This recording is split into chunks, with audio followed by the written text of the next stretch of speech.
Quest presents an unabridged recording of Follow the Leader by Mel Sherratt, narrated by Antonia Beamish.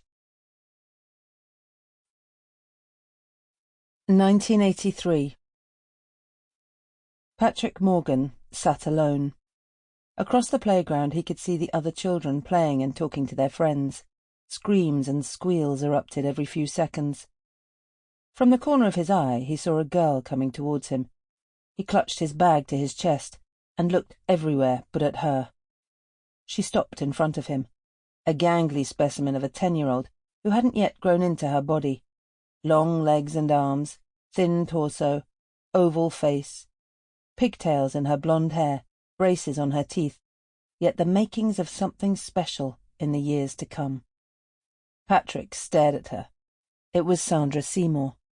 She was in his class, but normally she'd ignore him completely in the classroom or push right through him in the corridor as if he wasn't there. He often wished he wasn't. But then again, it's not as if he wanted to be at home either. "Have you done your English homework essay?" she asked, nudging his foot with hers. Patrick didn't move, thinking she was talking to someone who had snuck up behind him. They often did that, the kids in his year.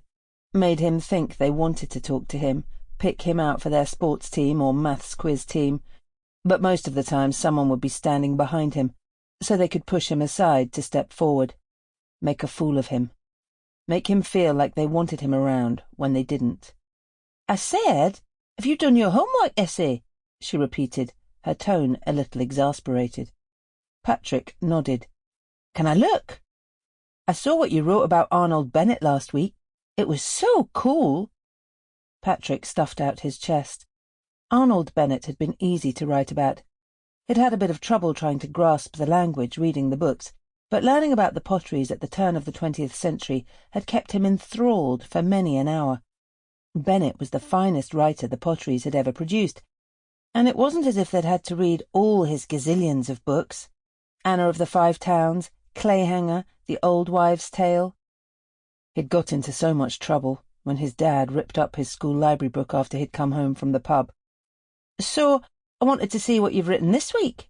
Sandra held out a hand. "You're so clever." Patrick shook his head.